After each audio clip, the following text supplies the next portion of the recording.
ঈদুজ্জোহা উপলক্ষে এলাকার শান্তি শৃঙ্খলা বজায় রাখতে তৎপর হয়েছে চাকুলিয়া থানার পুলিশ প্রশাসন।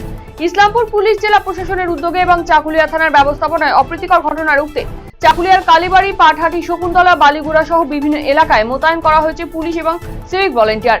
এমনকি বিভিন্ন এলাকায় ড্রোনের মাধ্যমে নজরদারি চালানো হচ্ছে পুলিশের তরফে। সারা দেশের সাথে সাথে উত্তর দিনাজপুর জেলার হেমতাবাদের মুসলিম ধর্মপ্রাণ মানুষেরা মেতে উঠলেন পবিত্র ঈদুজ্জোহা উৎসবে। বৃহস্পতিবার সকালে হেমতাবাদের নলদা গ্রামের মসজিদে নামাজ পাঠ করা হয়।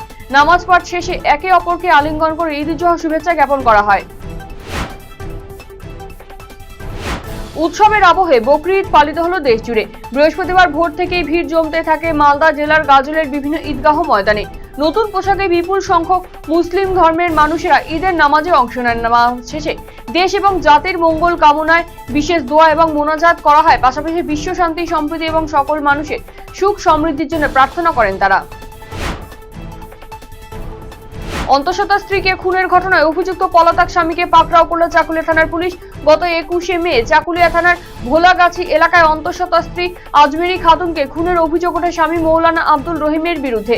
পারিবারিক অশান্তির জেরে স্ত্রীকে কলের হাতল দিয়ে আঘাত করে খুনের অভিযোগ ওঠে স্বামী আব্দুল রহিমের বিরুদ্ধে। ঘটনার তদন্তে নেমে অভিযুক্ত স্বামীকে পাকড়াও করেছে চাকুলিয়া থানার পুলিশ। বৃহস্পতিবার ধৃতকে ইসলামপুর মহকুমা আদালতে পেশ করা হয়।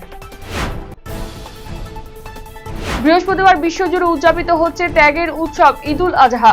ধর্মীয় ভাব, গাম্ভীর্য এবং আনন্দের মধ্যে দিয়েই এদিন উৎসব পালনে মেতে ওঠেন ইসলাম ধর্মের মানুষজন।